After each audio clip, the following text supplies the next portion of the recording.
মৰমৰ ছাত্ৰ ছাত্ৰীসকল, আজি আমি ক্লাছ 10ৰ বহুপদ চেপ্টাৰৰ কেইটামান MCQ আলোচনা কৰিম। আমাৰ 1 নম্বৰ MCQ দি আছে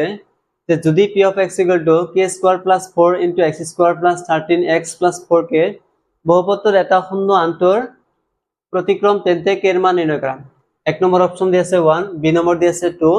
c নম্বৰ দি আছে -2 আৰু d নম্বৰ দি আছে -1। ইয়াৰ আমাৰ কোনটো শুদ্ধ তুমি কেনেকৈ কৰিবা? কি দি আছে আমাৰ p of x এর মান দি আছে, লিখি দিয়া। given দি আছে p of x = k² + 4 * x² + 13k + 4। ইয়াত আমাৰ এৰ মান দি আছে k² +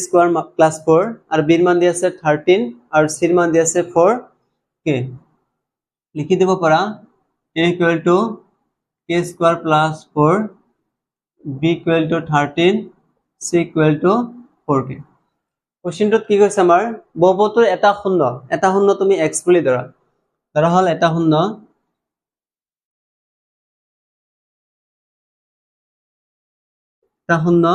x, এটা শূন্য আনটোৰ প্ৰতিক্ৰম মানে উল্টা। যদি তুমি 2 বুলি ভাবা, 2 এৰ তলত একো নাই মানে কি আছে আমাৰ 1 আছে, একটো উপৰত যাব আৰু 2টো তলত আহিব, কি হ'ব 2 এৰ প্ৰতিক্ৰম কি হ'ব 1/2। ইয়াতে যেহেতু আমি x ধৰিছো গতিকে x এৰ প্ৰতিক্ৰম কি হ'ব 1/x, আনটো শূন্য 1/x। ইয়াতে কে আলফা ইনটু বিটা, শূন্য দুটাৰ পূৰণফলৰ ক্ষেত্ৰত ফৰ্মুলা কি আছিল আমাৰ c/a। আমাৰ দ্বিঘাত ফৰ্মুলা কি আছিল ax² + bx + c। ইয়াতে চোৱা x² হক কি আছে আমাৰ a, x এৰ হক আছে b আৰু c টো কি আমাৰ ধ্ৰুবক পদ। গুণফলৰ ক্ষেত্ৰত ফৰ্মুলা আছিল c/a, অৰ্থাৎ ধ্ৰুবক পদ / x² ৰ হক। ইয়াতে আলফা এটা শূন্য কি ধৰিছো আমি x, আলফাৰ ঠাইত আমি কি ধৰিম x ইনটু আনটো শূন্য কি ধৰিছো 1/x, লিখি দিয়া 1/x = এতে চোৱা c এৰ মান কিমান দি আছে আমাৰ 4k লিখি দিয়া। তাৰপিছত এৰ মান কিমান দি আছে আমাৰ k² + 4, x কাটি দিয়া কি থাকিব আমাৰ 1 = 4k / k² + 4। তাৰপিছত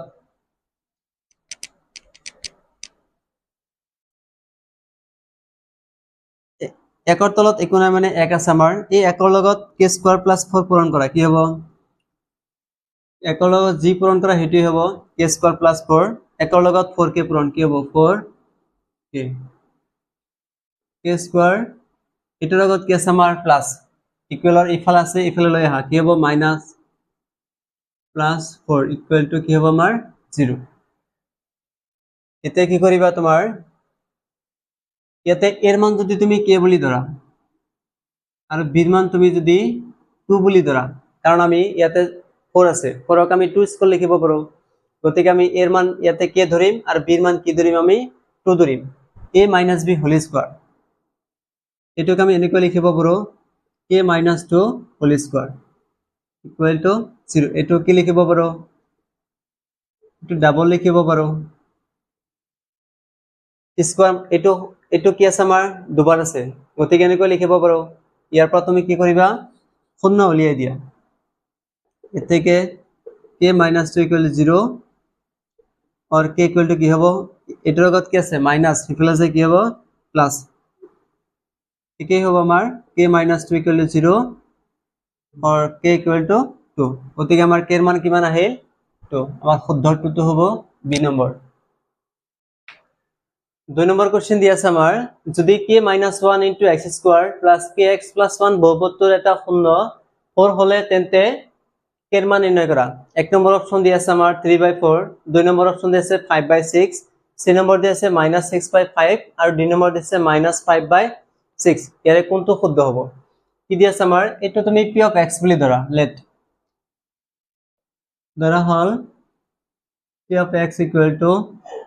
k - 1 * x² + kx + 1।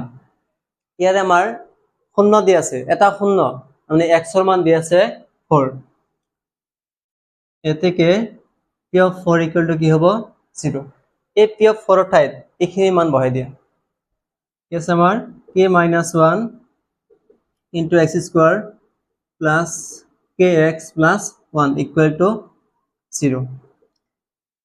k minus 1 x ৰ ঠাইত তুমি কি বহাই দিবা তুমি 4 square plus k into 4 plus 1 equal to 0 k minus 1 4 square মানে কিমান হ'ব 16 plus 4 ৰ লগত k পূৰণ কি হ'ব 4k plus 1 equal to 0 এতিয়া এই k minus 1 ৰ লগত এই 16 টো কি হৈছে আমাৰ পূৰণ হৈ আছে 16 ৰ লগত যদি k পূৰণ কৰা কি হ'ব 16k আৰু 16 ৰ লগত 1 পূৰণ কি হ'ব -16 plus 4k plus 1 equal to 0 এতে চোৱা 16k plus আৰু 4k plus কি হ'ব 20k 16 ৰ আগত কি আছে মাইনাস 1 ৰ আগত কি আছে প্লাস 1 টো বাদ দিয়া কি থাকিব আমাৰ -15 equal to 0 ইয়াৰ পৰা তুমি 20k ৰাখি দিয়া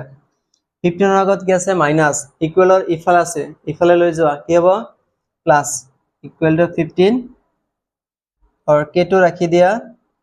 15 k লগত 20 কি হৈছে আমাৰ পূৰণ ইফালে যায় কি হ'ব হৰণ 5 যাব 3 বাৰ 5 যাব 20 ৰ মাজত 4 বাৰ কি হ'ব 3/4 k মান কিমান আহিব 3/4 কত আছে অপচন 3/4 এই এক নম্বৰটো শুদ্ধ আনসাৰ হ'ব 3 নম্বৰ দি আছে আমাৰ যদি x² - k - of 2 + 2k বহুপদৰ এটা খণ্ড -4 হলে তেন্তে k এৰ মান নিৰ্ণয় কৰা আমাৰ অপশন বিলাক দি আছে a নম্বৰ দি আছে আমাৰ 6 b নম্বৰ দি আছে 3 c নম্বৰ দি আছে 9 আৰু d নম্বৰ দি আছে -9 কি দি আছে আমাৰ p of x এৰ মান দি আছে এইখিনি লিখি দিয়া লেট ধৰা হল p of x equal to x² - x minus of 2 plus 2k এতে চোৱা আমাৰ এটা শূন্য দি আছে -4 মানে x এৰ মান দি আছে আমাৰ -4 এতেকে p of -4 equal to 0 লিখি দিয়া এই p of -4 এর ঠাইত এইখিনি মান বহাই দিয়া x² - x minus of 2 plus 2k equal to 0 x এর ঠাইত তুমি কি বহাবা -4 বহাই দিয়া ইয়াতে চোৱা x এৰ আগত কি আছে আমাৰ মাইনাস 4 এর আগত কি আছে মাইনাস এই মাইনাস এ মাইনাসে কি হৈ যাব আমাৰ plus -2 plus 2k equal to 0 4 square মানে কিমান হ'ব 16 plus 4 minus মাইনাসৰ লগত এইখিনি টাৰ্ম কি হৈছে আমাৰ পূৰণ হৈ আছে মাইনাস এ প্লাস এ কি হ'ব minus A plus A minus equal to 0 এতে চোৱা 16 আৰু 4 যোগ কৰি দিয়া কি হ'ব 20 20 পৰা যদি 2 মাইনাস কৰা কি হ'ব 18 minus 2k equal to 0 18 ৰাখি দিয়া তোৰ আগত কি আছে মাইনাস তুমি হিফালে লৈ যোৱা কি হ'ব প্লাস 18 আছে লিখা এই k এৰ লগত 2 কি আছে আমাৰ ডিভাইড ইনটু আছে ইফালে কি হ'ব আমাৰ ডিভাইড হ'ব ইকুৱেল টু k 2 18 এৰ মাজত কেইবাৰ যাব 9 বাৰ অতিকে 9 ইকুৱেল টু কি হ'ব k এৰ মান কিমান আহিলে আমাৰ 9 উত্তৰটো কি হ'ব আমাৰ c নম্বৰ